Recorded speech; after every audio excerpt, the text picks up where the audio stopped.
Hello everyone, it's Mouse again, and it's time for a bedtime story. But before I start, I thought I'd tell you that I've just spotted a few teddies in house windows, and I wondered what they were there for. So I looked it up on the computer, and it said that children, if they go out for a walk or if they're stuck inside, they may be able to look out for other people's teddy bears in the windows and go on a kind of pretend bear hunt. You know the book, We're Going on a Bear Hunt? So I thought I'd stick this teddy that you saw in my other stories out on my windowsill, and I'll watch if any children go past and notice these bears, because I certainly did when I was out walking today. So this teddy's going to sit with me today, but then is going to be out on my windowsill, and I think I'm going to put it in an upstairs window so that children walking past will see this teddy from a long way away and be able to go on a bear hunt, because I think there are other bears in the neighborhood too. So why don't you do that and see if any, it doesn't have to be a teddy, it can be any soft toy, but see if any children walk past your window and notice.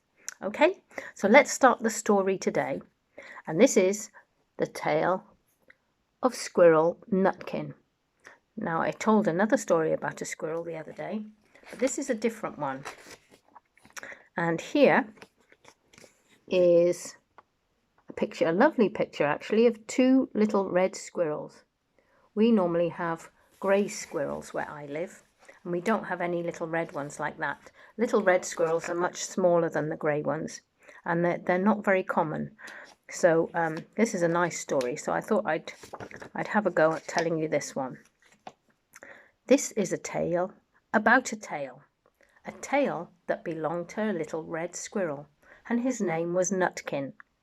He had a brother called Twinkleberry, and a great many cousins. They lived in a wood at the edge of a lake. In the middle of the lake, there is an island covered with trees and nut bushes, and amongst those trees stands a hollow oak tree, which is the house of an old owl who is called Old Brown. Now there's a picture of Old Brown here. He's just about to fly into the old oak tree.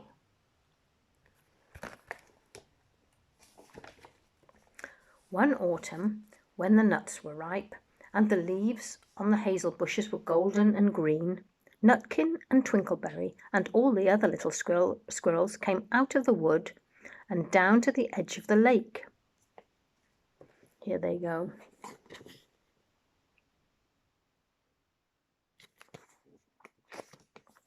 They made little rafts out of twigs, and they paddled away over the water to Owl Island to gather nuts. Each squirrel had a little sack and a little oar, and spread out his tail for a sail. I don't know if squirrels would really be able to do that, but look at them go. They're all in a little fleet of boats there, made out of twigs. They also took with them an offering of 3 fat mice as a present for Old Brown, and put them down upon his doorstep.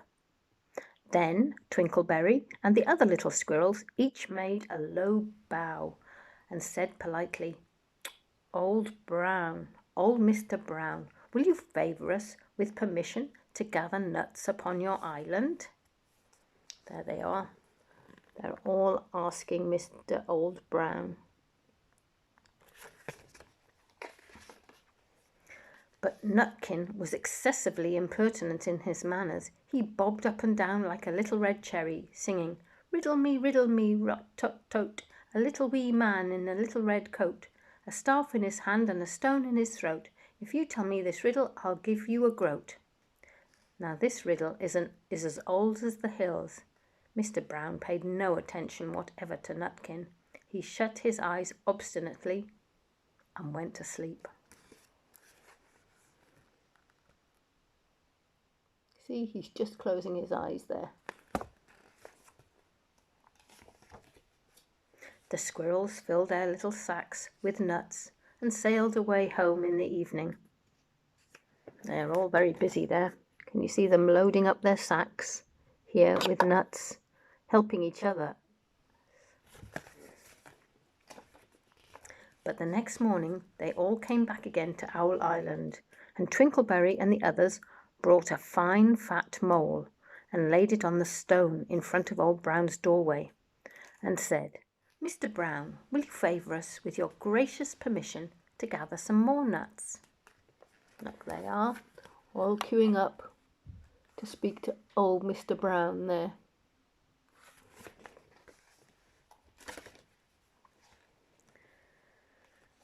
But Nutkin, who had no respect, began to dance up and down, tickling old Mr. Brown with a nettle, and singing, "Oh, Mr. B, riddle me ree, hitty-pitty within the wall, hitty-pitty without the wall. If you touch hitty-pitty will bite you."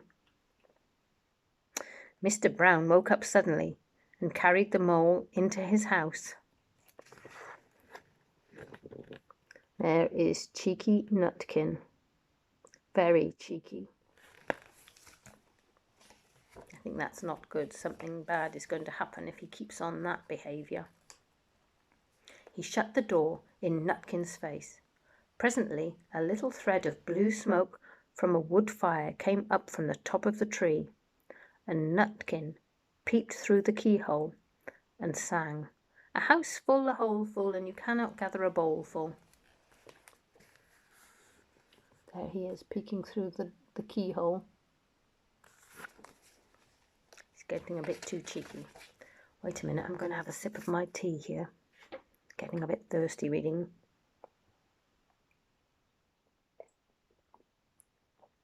There we go, that's better. The squirrels searched for nuts all over the island and filled their little sacks. But Nutkin gathered oak apples, yellow and scarlet, and sat upon the beech stump, playing marbles and watching the door of old Mr. Brown.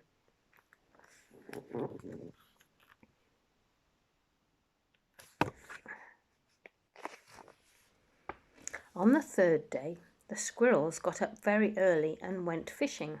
They caught 7 fat minnows as a present for Old Brown. They paddled over the lake and landed under a crooked chestnut tree on Owl Island. You see that one there?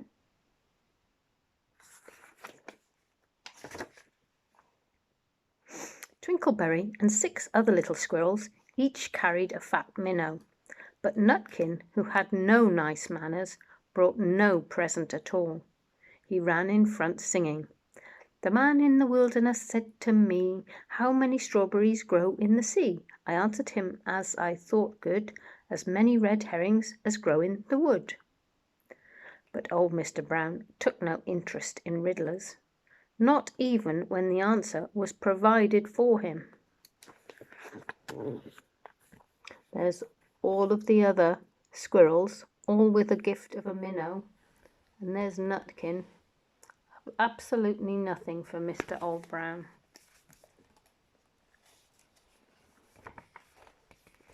On the 4th day, the squirrels brought a present of 6 fat beetles, which were as good as plums on plum pudding for old Mr. Brown. Each beetle was wrapped up carefully in a dock leaf, fastened with a pine needle pin. But Nutkin sang as rudely as ever, "Oh, Mr. B, riddle me ree, flower of England, fruit of Spain, met together in a shower of rain, put in a bag tied round with string. If you tell me this riddle, I'll give you a ring." Which was ridiculous of Nutkin, because he had not got any ring to give Mr. Old Brown. I think he's just being a bit of a nuisance. Look, there's the other squirrels who've got the gift. See everything wrapped in a leaf there and presented nicely as a present.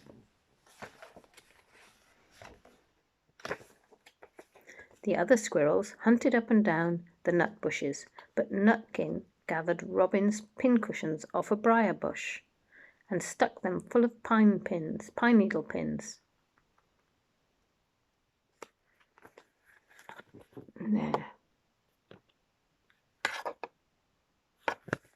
He's not doing any work, I don't think, like the others.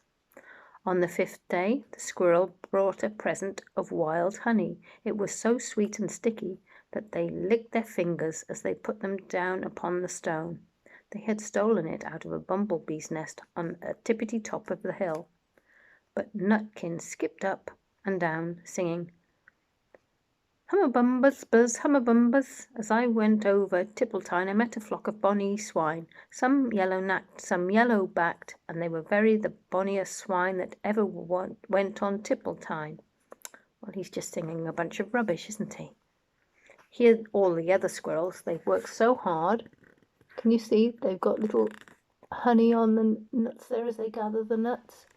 They're licking their fingers because they've got sticky fingers. Old Mr. Brown turned up his eyes in disgust at the impertinence of Nutkin, but he ate up the honey that the other squirrels had brought. There he is in his little house having a nice snack of honey. I guess that's Nutkin being cheeky through the window. The squirrels filled their sacks with nuts, but Nutkin sat upon a big flat rock. He played ninepins with crabapple and green fir cones.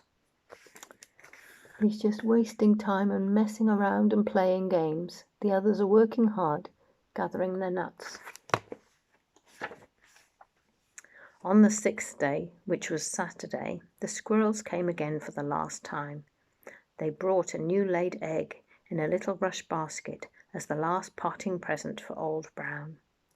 But Nutkin ran in front, laughing and shouting. "Humpty Dumpty lies in the beck, with a white counterpane around his neck. 40 doctors and 40 wrights cannot put Humpty Dumpty to rights." See the egg here that the other squirrels have brought? And Squirrel Nutkin again doing nothing to help.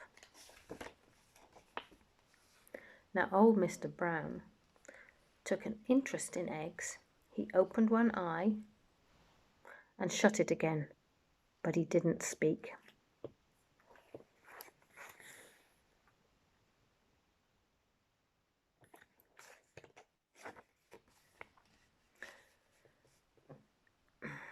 Nutkin became more and more impertinent. "Old Mr. B, old Mr. B, hickamore, hackamore on the king's kitchen door, as all the king's horses and all the king's men couldn't drive hickamore and hackamore off the king's kitchen door." This is just gibberish now, isn't it? Nutkin danced up and down like a sunbeam, but still Old Brown said nothing at all. There's Nutkin, dancing and prancing around. All the other good squirrels in the background.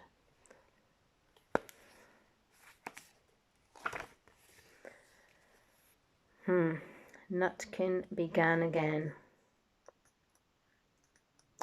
"Arthur O'Bower has broken his band. He came roaring up the land. The king of scouts with all his power couldn't turn Arthur of the bower."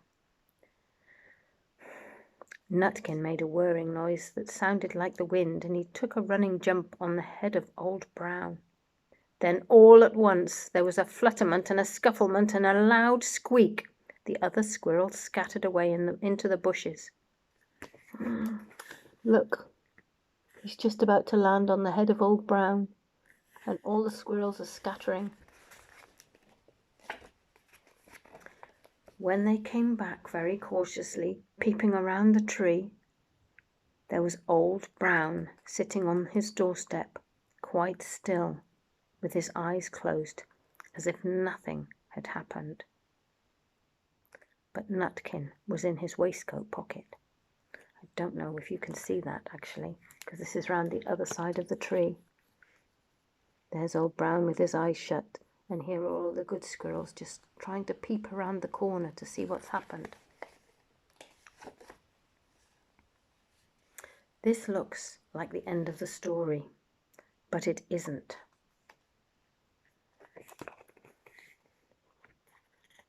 There's Squirrel Nutkin, and there's Old Brown. Doesn't look good. Old Brown carried Nutkin into his house and held him up by the tail. intending to skin him. But Nutkin pulled so very hard that his tail broke in two, and he dashed up the staircase and escaped out of the attic window.